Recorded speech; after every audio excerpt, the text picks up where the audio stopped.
Dans cette vidéo, nous continuons notre série sur le PMBOK Guide 7e édition. Après avoir vu les trois premiers principes, voyons maintenant les principes 4, 5 et 6, qui mettent l'accent sur la valeur, la pensée systémique et le leadership. Le principe 4 se concentre sur la valeur. L'idée ici est simple. Un projet n'est pas jugé uniquement par ce qu'il livre, mais par la valeur qu'il apporte. On va voir ce que le PMBOK entend par valeur, comment elle se définit et comment on l'optimise tout au long du projet.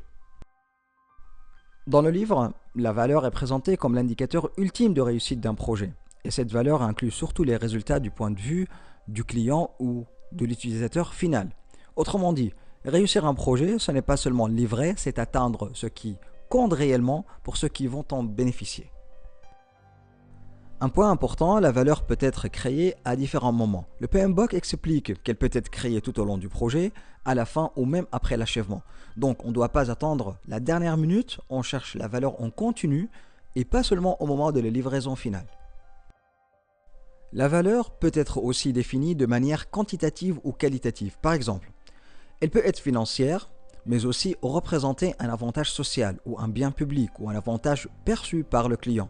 Le PMBOK rappelle aussi que si un projet fait partie d'un programme, sa contribution au résultat du programme peut être associée à de la valeur. La plupart des projets démarrent à partir d'un cas d'affaires ou business case, et ce cas d'affaires sert à expliquer l'apport de valeur escompté. Il contient notamment trois éléments étroitement liés: le besoin de l'entreprise, la justification du projet et la stratégie d'entreprise. On va les détailler un par un. D'abord, le besoin de l'entreprise. Le PMBOK explique que l'entreprise expose ici la raison d'être du projet. Ce besoin est souvent exprimé dans la charte du projet ou d'autres documents d'autorisation. Et surtout, un énoncé clair du besoin aide l'équipe projet à comprendre les facteurs qui déterminent l'état futur et aussi à identifier les opportunités ou les problèmes à résoudre. Ensuite, on a la justification du projet. Elle est liée au besoin et il explique pourquoi ce besoin représente un investissement valable et pourquoi il devrait être satisfait maintenant. Le PMBOK précise aussi que cette justification s'accompagne d'une analyse coût-bénéfice et d'hypothèses.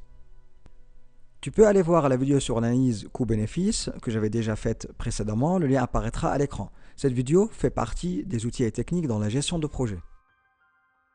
Troisième élément, la stratégie d'entreprise. Le PMBOK dit que la stratégie, c'est la raison pour laquelle le projet et les besoins sont liés à une stratégie de création de valeur.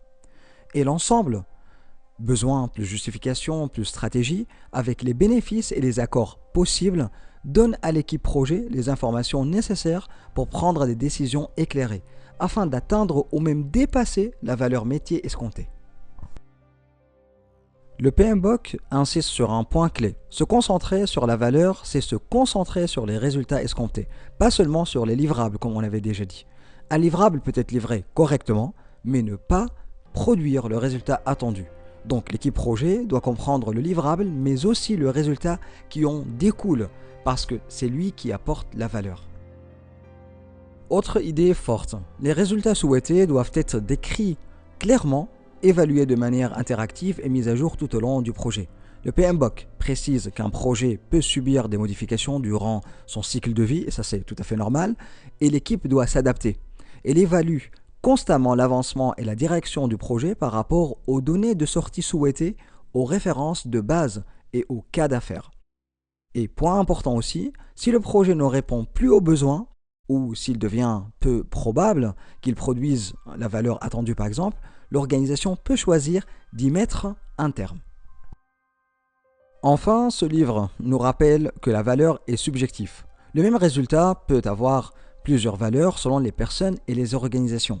Et comme tous les projets ont des parties prenantes, la valeur créée pour chaque groupe doit être prise en compte et comparée dans l'ensemble, tout en accordant la priorité au point de vue du client.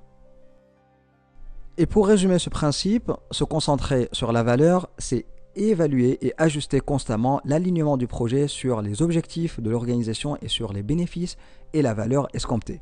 Et dans la vidéo suivante, on continue avec le principe 5 qui parle des interactions systémiques et de la pensée système. Dans ce principe, le PMBOK 7 nous invite à adopter une pensée systémique. Un projet n'est jamais isolé. Il fait partie d'un ensemble de systèmes interconnectés. Comprendre ces interactions est essentiel pour améliorer la performance globale du projet. C'est quoi un système selon le PMBOK? Un système, c'est un ensemble de composants qui interagissent et sont interdépendants. Vu globalement, un projet fonctionne exactement comme un système. Chaque décision ou changement peut avoir des répercussions ailleurs. Le projet s'inscrit souvent dans un programme, lui-même intégré à un portefeuille. Le livrable d'un projet peut alimenter un système plus large pour produire de la valeur. C'est ce que le PMBOK appelle un système de systèmes.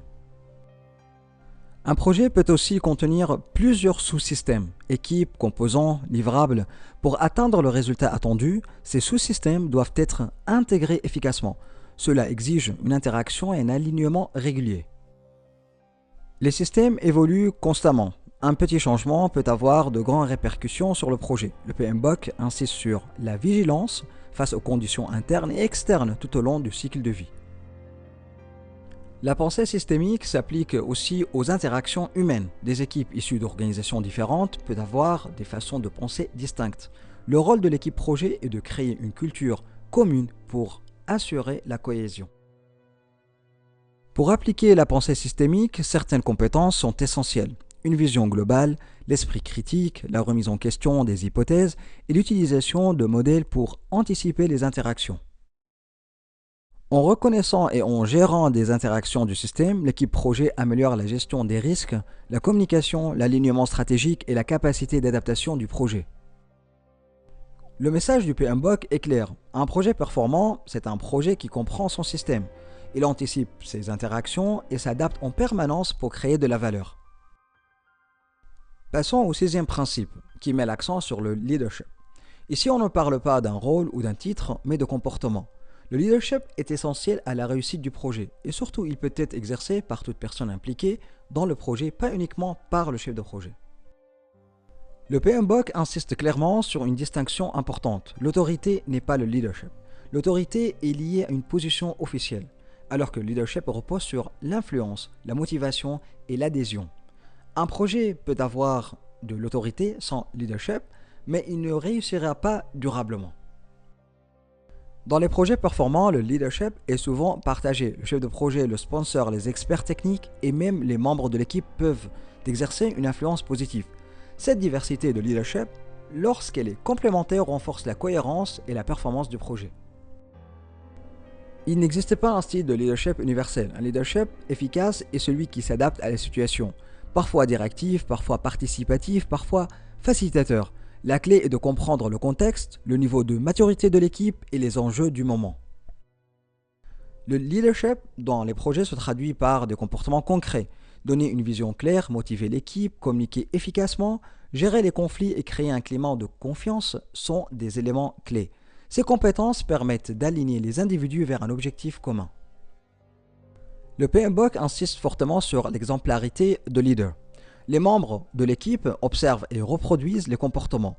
L'honnêteté, l'intégrité, l'éthique ne sont pas optionnels. Elles conditionnent la confiance et l'engagement dans le projet. Le leadership n'est pas inné. Il se développe avec l'expérience, la remise en question et l'apprentissage continu. Dans le PMBOK 7, le leadership est vu comme un levier durable de performance autant pour le projet que pour les personnes. Pour résumer, le principe 6 nous rappelle que le leadership est avant tout une question de comportement. Il est partagé, adaptable et essentiel à la réussite durable des projets. Dans le PMBOK 7, bien gérer un projet, c'est aussi savoir bien influencer les personnes. Merci d'avoir suivi cette présentation. Rappelle-toi toujours, plus tu aides les autres à réussir, plus tu réussis toi-même. D'ici là, et si vous avez des questions ou remarques, n'hésitez pas à me contacter par mail ou laissez directement vos commentaires en dessous de la vidéo. On se retrouve dans la prochaine.